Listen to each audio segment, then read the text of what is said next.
Hello and welcome to the Be Formless Flow Driven CEO podcast. I am welcoming to the show today. I won't say this morning, even though it is this morning for you, Tara Horn. Welcome to the show. Thank you. Thank you so much for having me.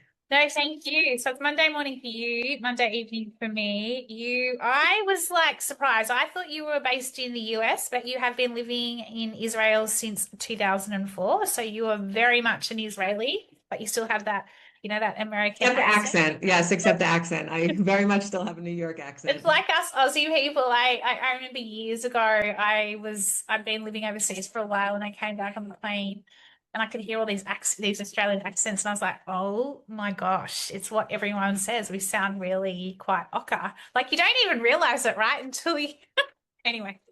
Yeah, That's a not lot what of we people get confused though. Like when they start talking to me, they're like, "Wait, you're based in Israel. Why do you sound like you're from New York?" Like, because I am from New York. I'm not getting rid of that accent. know. I think it's just, part of who you are. So it's cool. But Tara, I was really looking forward to chatting with you as the founder and CEO of Simpleday Solutions. Love the name, by the way, Simple Day.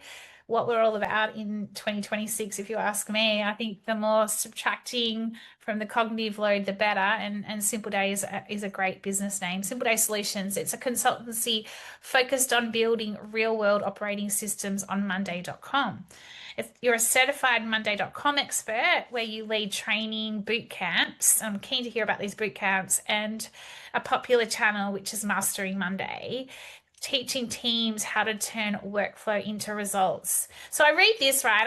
I'm checking out your bio as I'm getting ready to do our catch up today, our chat. I shouldn't say interview. I need to pull the interview. It sounds way too formal.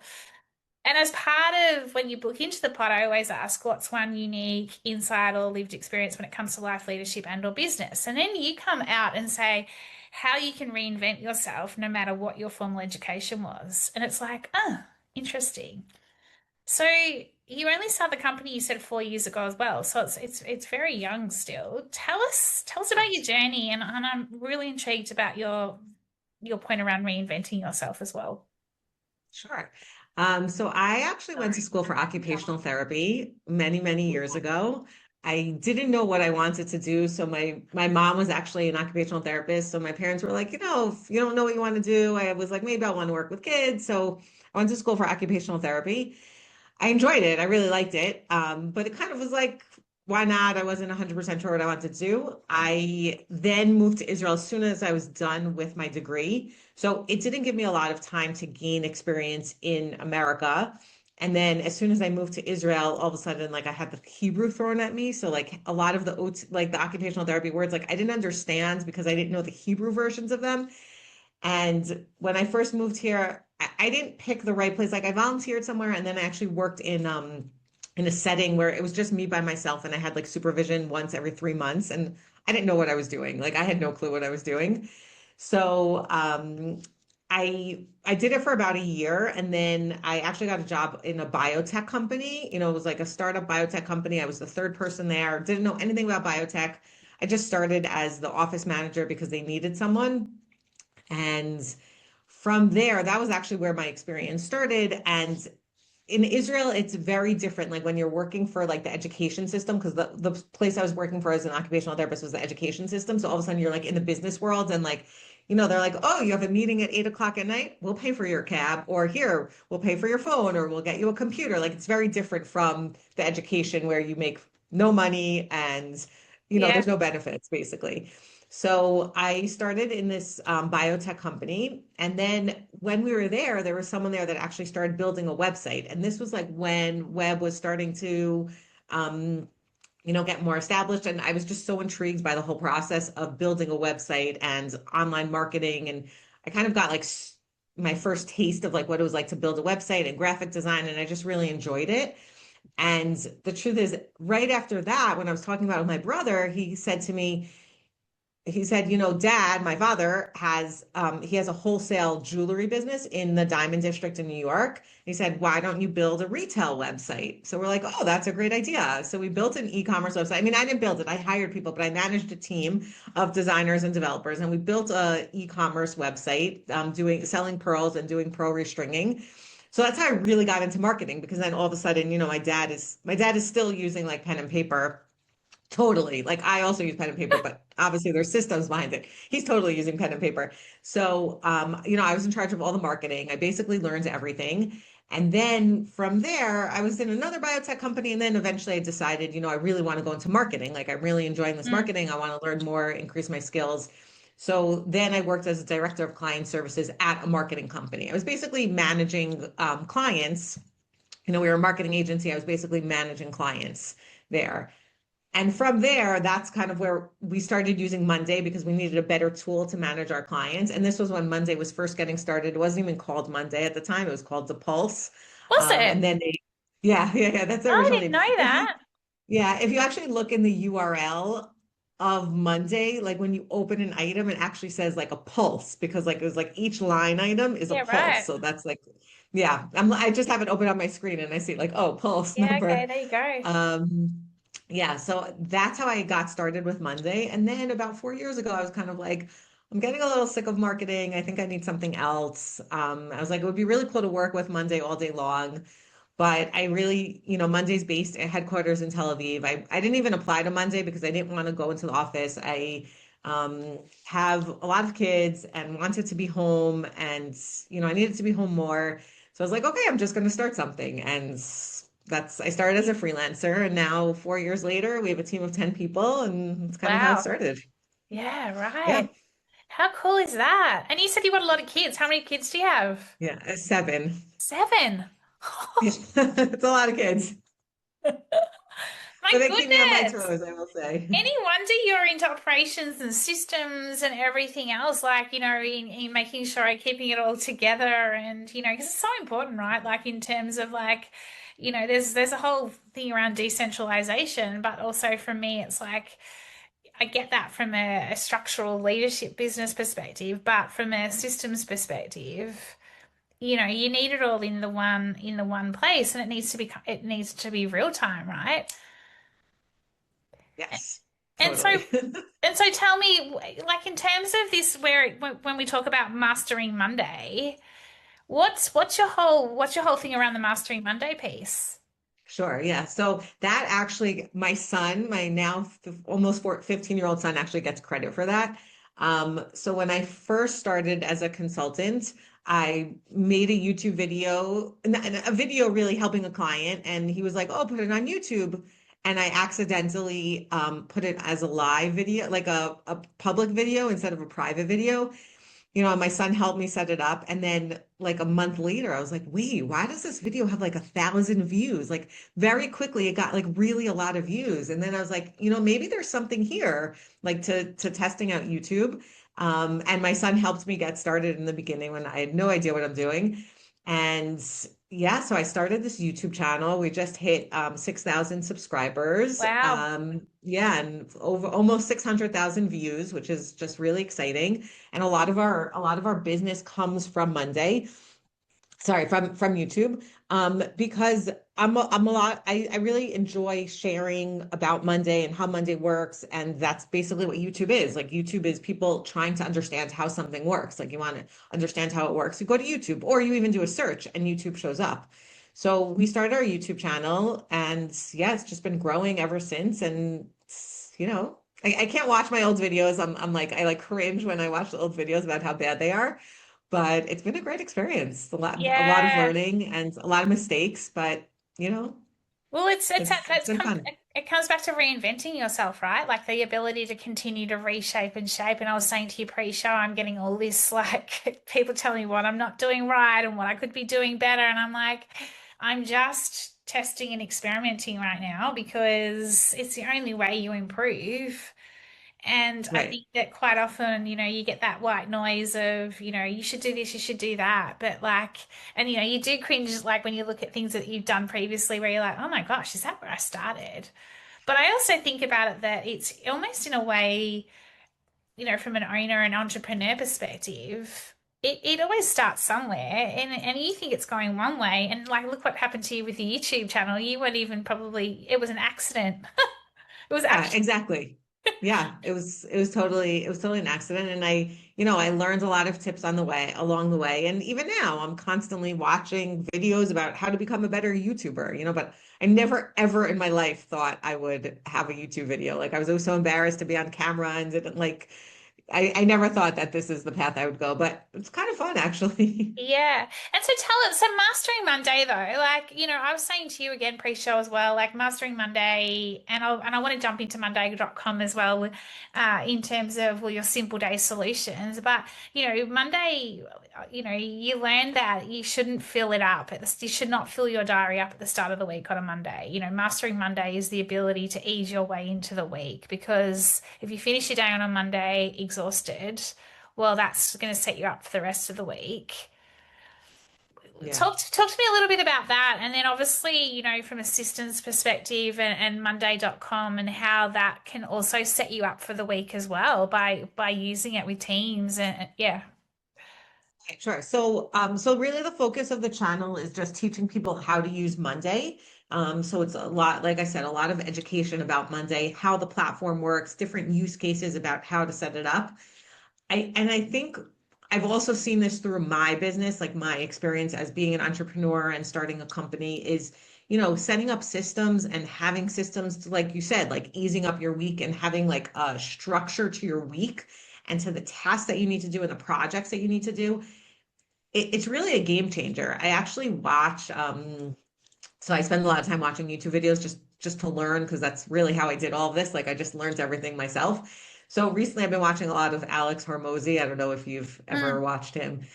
So one of the things that he said, and it's such a simple point, but I think it's so important. He's like, sometimes when you don't know how to do something, like you simply need to break it down into like operational tasks. Like you want to be yeah. really good at sales. That was the example he gave. Like you want to be really good at sales. So like that could be overwhelming. But if you think about like, okay, what's a good salesman? Like what do they do? Okay, they walk into a room and they smile at someone. They shake their hands. They ask their name. They remember their name when they leave. But whatever it is, you make like a list of things like these operational tasks. And then all you have to do is do them. So like I kind of think it's like the same way. Like if you want to run your business, you just figure out what your operational tasks are. And then it's just pushing yourself because sometimes they get boring to actually do it. And Monday is just a system to help you do that and keep you organized. Mm, mm. I can't tell you how many companies I've met, like multi-million dollar companies that are running on spreadsheets, like they're running on Excel files that like someone saves to their computer and then someone saves it and then they overwrite it. Still, And, yeah, still, it's getting a little bit better because now like people are moving to like online yeah, sheets. yeah, But like it's really about just like I really think it's about having a system and keeping organized and using a platform. It doesn't, I mean, I personally love Monday, but it doesn't have to be Monday, any platform. yeah, Because having that system is I think what keeps you yeah, kind of sane and yeah. gets things done. Agree. I find it quite like, and I'd love your thoughts on this too, in terms of resistance to a system. It's just popped up in my head, like when you're talking about people that are so used to doing something the way they've always done it, and then you introduce something that is more intuitive, like, because I find Monday.com super intuitive. It's easy to use. You can move things around. Like, there's lots of different things, right? And it is a simple platform to be able to use when you go into these companies and they know they need a system, how do you deal with the people that are not like that are resisting it? Because I see it. I'll go into businesses and I'm like, you need an automated operating system. Like, have you got Monday.com? Which one do you want to use? We go through and we have a look. And I'm always like fascinated when someone's like, oh, I just think it's complicated. I think it's this, I think it's that. There's just this resistance to it. Do you think it's fear? Like, what is it? Like, why are people resistant to having a system Yeah. that's going to make their life easier? Yeah, it's a great question. So some of it's education because I think they don't know what the new system is. Like they don't understand. They don't understand like how it can help and what it is.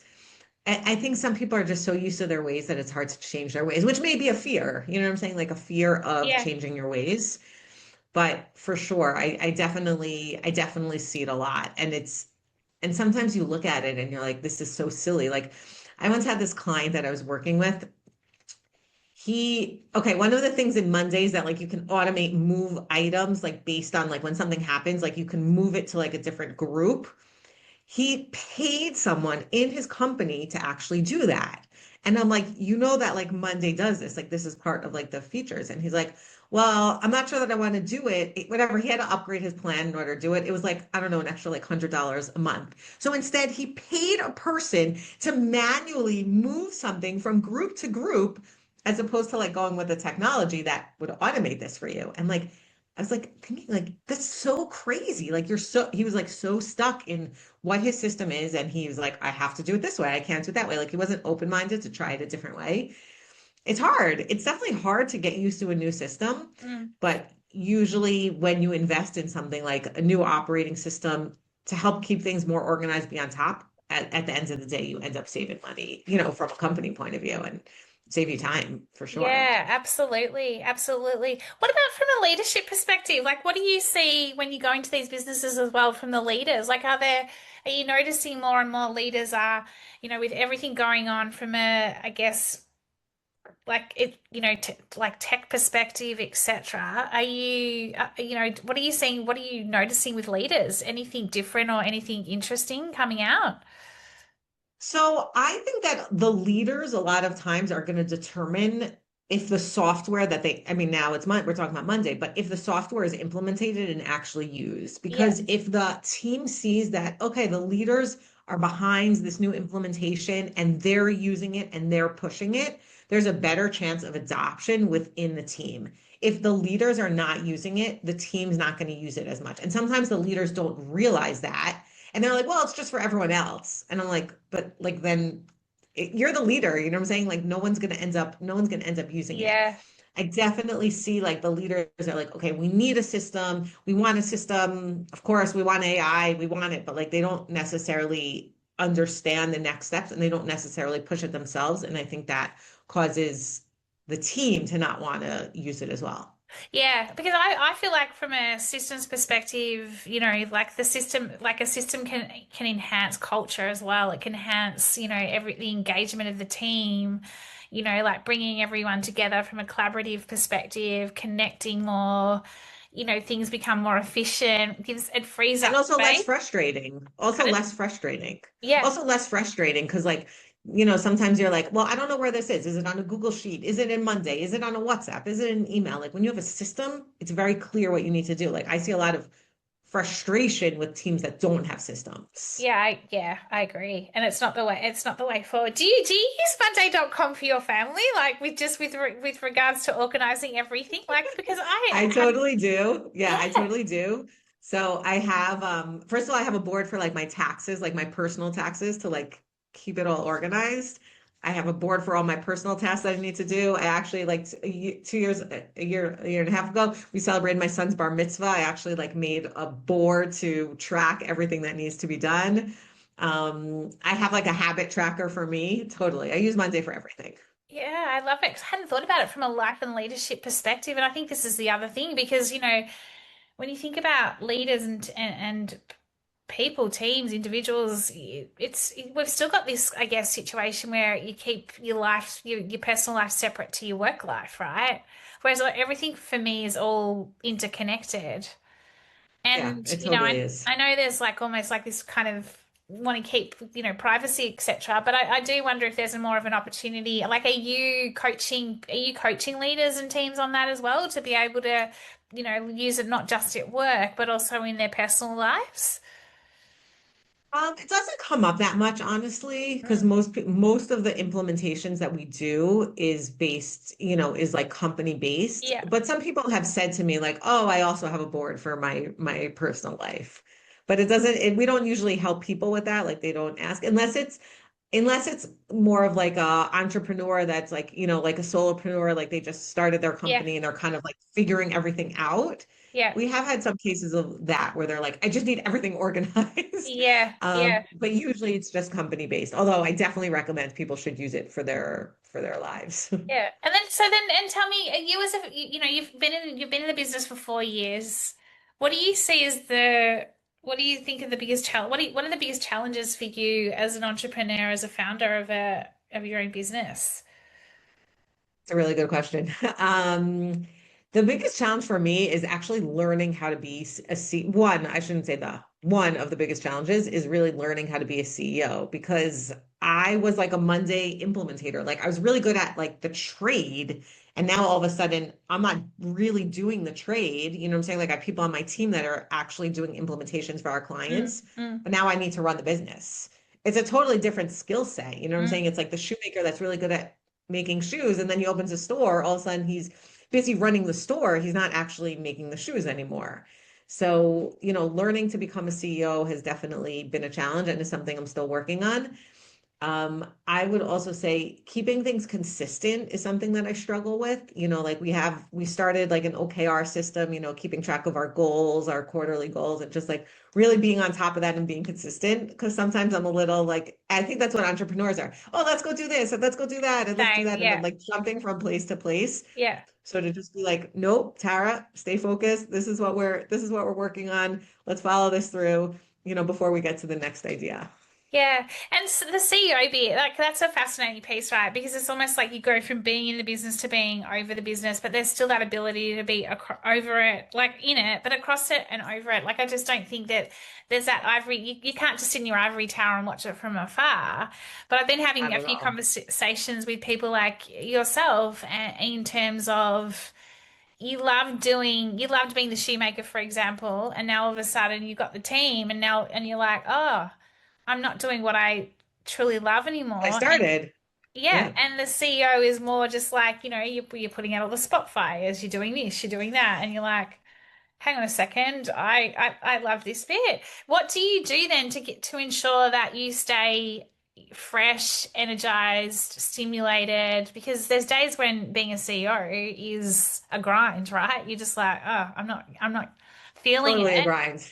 Yeah. Yes, yeah, because you're really dealing, like you said, Mm, like you're like a firefighter, like dealing with all the mm. emergencies. Thank God we don't have that many emergencies, Yeah. but you're dealing with emergencies. So the truth is that originally I kept on thinking like, like I started doing implementation, like companies would contact me, do an implementation for them, work with them, the customer, the client support.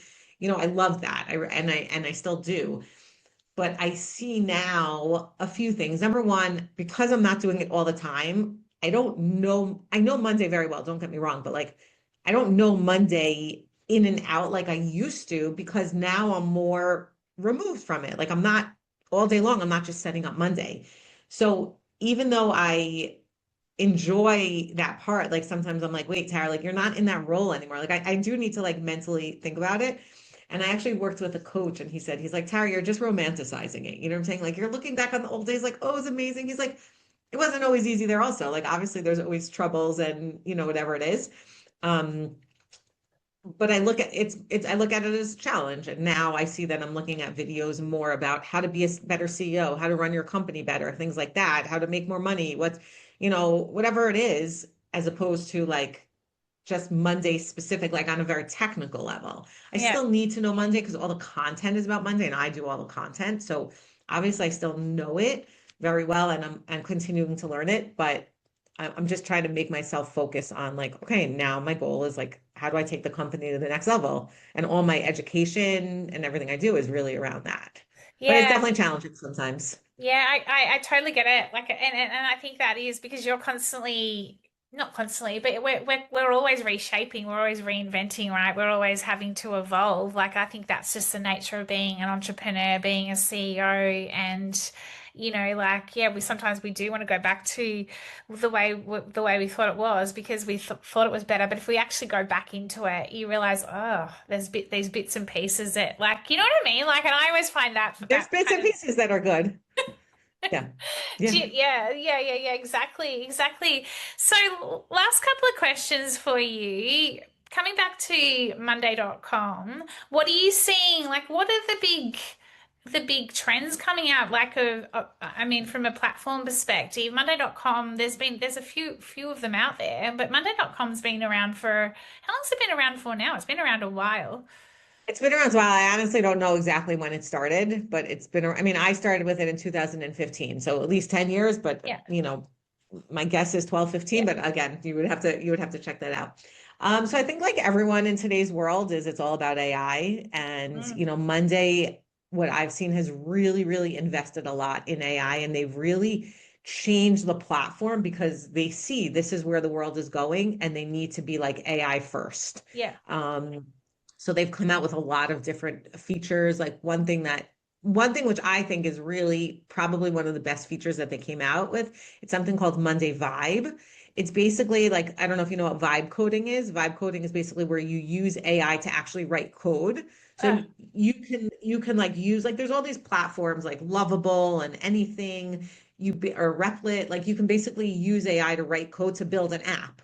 So now what Monday did is they did Monday Vibe. So it's the same exact concept. You can build a Monday app using AI. You don't need to be a developer. right. So what it does is it took this very structured platform of Monday and now it said, now go add whatever you want to it. So you can actually like change the structure, like add on top, I should say, the structure of Monday so you can have it, you're not like confined anymore to the bounds of Monday.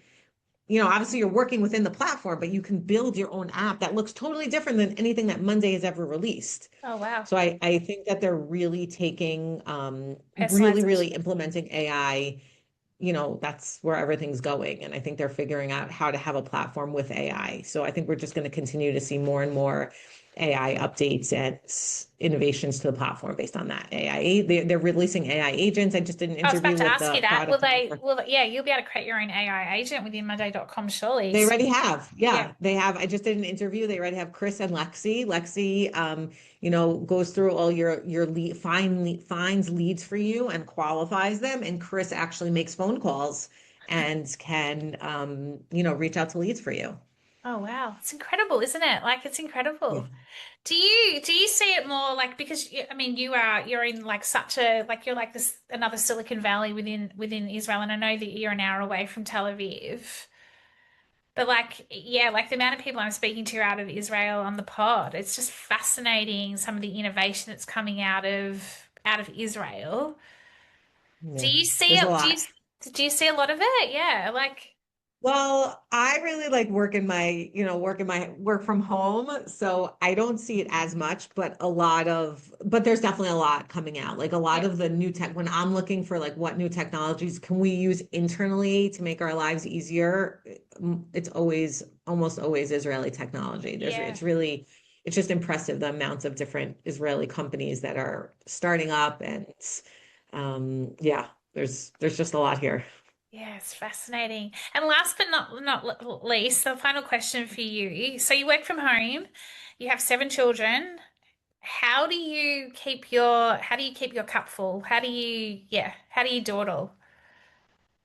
I wish I had the answer to that. I don't. I just do it. Like, there's no secret sauce. You know what I'm saying? Like, there's a lot to do and you just need to get it done. And obviously, some things always fall through the cracks. The other day, my husband said to me, he's like, the light in our living room is like, it keeps on like flickering. And Oh he's yeah, like, I don't understand. It's like, why don't we get a new light? And I'm like, because I don't have the time and it's just not a priority for me. Like, if I really cared about it, I would do it. So it's just kind of figuring out what your priorities are and doing them. It's definitely hard, it's definitely hard to balance and you need to really I find like be strict about your schedule yeah, and everything goes into my calendar. I never used to be like that, but now like every single thing goes into my same. calendar or I don't do it. Yeah, I don't know, I just like I just do it, like there's no yeah. secret No, that's sauce. It's cool. just figuring out and doing it. Yeah. That's very cool. And if I'm somebody, last piece of, I'm asking for a piece of advice. If I'm a new, not new, but if I'm looking to use a platform like Monday.com with my team, and because at the moment we're currently just using paper or like we're using, Excel spreadsheets, like you say, what's the first step that I would take to start understanding and using a Monday.com? Right, great question. So I think first people need to understand what they need from the platform. Like, what are they Yeah. getting out of it? What are they keeping organized? Are you keeping your projects organized? Are you keeping your marketing organized? Like, what are you trying to get out of it? Who's using it? And then really most importantly, which is sometimes the hardest is like, what do you want to get from it? Like, what KPIs and metrics do you want to pull from it? Because at the end of the day, being a business owner, it's really I don't know, 10 key metrics, like how your leads, how's your revenue, all of those things that you need to be able to pull from that system. Yeah. So, I think just kind of like spending the time to think about like what do you need to take your business to the next level operationally? You know what I'm saying? Like Yeah. what's not organized? What do you need to keep organized? Who needs to see it? And then what are those metrics? So that's where I would start. And I would say, we could do implementations. There's tons of people out there that do implementations, but I see so many people wasting months and months of time trying to learn Monday or whatever tool they're using when like someone else can do that for them and they can do what they're unique at in terms of like pushing their business Exactly. forward. I think that's a really good point, isn't it? Like like outsource it, get the support you need because it's going to make your life so much easier longer term versus, Yeah. sometimes you have to invest to be able to Yeah. get the automation you need. And then Tara, you could focus on what's important. And then you could focus on what's important. You know what I'm saying? Like I see people at one company, they came to us in like May of one year, like 2 years ago. They came to us in May. We helped them a little bit and they're like, okay, you know what? We could do this ourselves. Okay, no problem. In like February of that final, like that, like almost a year later, they came back to us and they're like, so we're still up to this, meaning like they still had systems for almost a year that weren't working because they yeah, insisted on doing it themselves. And then someone on their team had spent hours upon hours, like way more hours than it would have taken us to do it, to learn it. And, you have to look at like, what's your value here that you're getting? Like it's holding your company back. Like just, mm, like this is not what you're focusing on. You're not a Monday company. You're doing whatever you're doing. Focus on that. yeah, it's so true, isn't it? It's so true. How do we find out more about Simple Day Solutions, Tara? How do we find out more about you? Sure. So we have a website. I can give you the link. It's simpledaysolutions.com. I've got that. And you could reach out to us there. We have on YouTube, Mastering Monday. Again, I can share with you the link to put in the comments. Yeah, either way, or yeah, there's ways to set up a meeting with me based on from the website. And Amazing. So I've happy to got help your anyone that needs help. Thank you. I've got your LinkedIn channel. I've got your website, and now I've got Mastering Monday. I'm going to subscribe as soon as I get off this Awesome. show with you. But thank you, Tara. I've really enjoyed our conversation, and wishing you success this year and continuing to reshape in life, leadership, and business because that is what it's all about, and that is what e-commerce is all about. So yeah, thank you. Have a wonderful afternoon. Sure. Thank you Day, for I should having say. me. Thank you. Take care. Thanks for having me. And I really enjoyed getting to know you and this conversation. I hope it's helpful for people out there. Thanks, Tara. Super helpful. Take care.